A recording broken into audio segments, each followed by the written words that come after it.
came today and kicked everybody's butt in the races that I swam.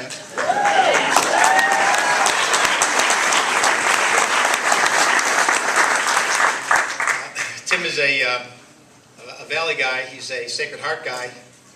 So he ribs me as much as he can every time he can when I send a swimmer down or come see him. Or, as a matter of fact, last year's league championships up at Kennedy High School, Naugatuck lost to Sacred Heart, and so Tim came over and he said, "Hey, Coach, you got to let somebody win sometime."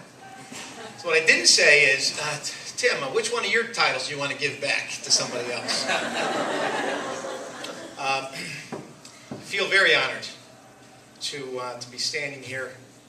I feel connected to all you swimmers, and maybe several years from now you might understand why when you do the things that I've done. Give back. Swimming for Hutch.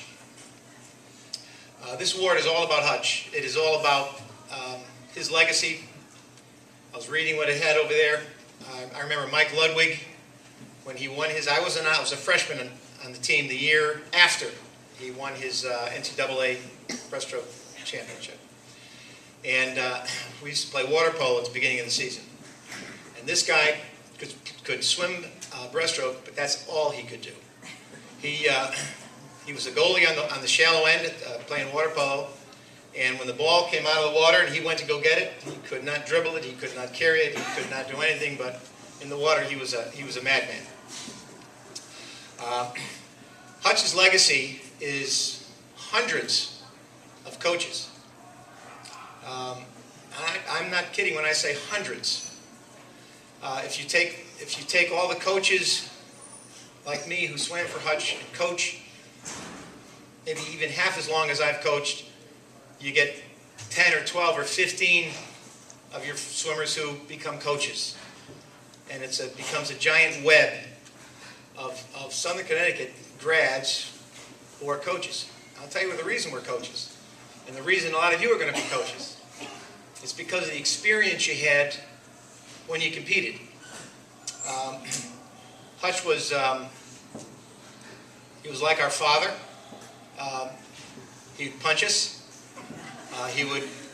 Once he punched someone, you'd be careful of what he said. He'd raise his hand and you figured he'd going to punch you. You knew you deserved it.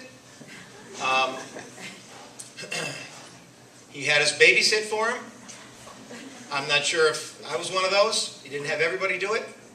I'm not sure if that was because he trusted me or I was the only one who said okay.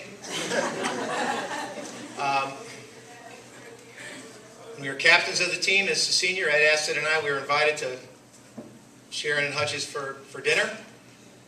And what a stressful night that was. Remember your manners and which fork goes where. But Hutch did everything he had a plan for everybody. He wanted your best. And he built a relationship with you. And then he said whatever the hell he wanted. And we took it the way it was intended. And we just wanted to perform for that guy. I hated him at times. Sometimes you think you're right. And later on you know you're not right.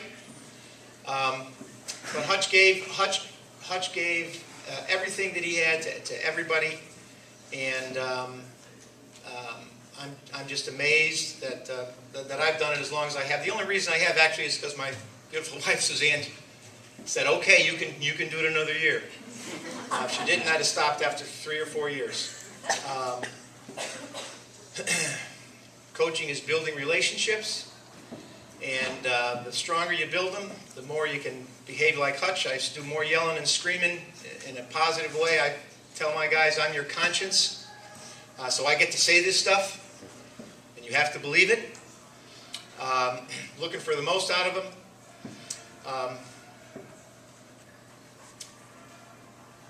That's really what this is.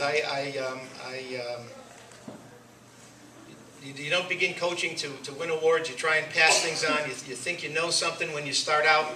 Then as soon as I got beat by a female coach, want to get into swimmer. You can't beat me. And then you start to realize that, man, it is not who they are. It's what they do with their kids.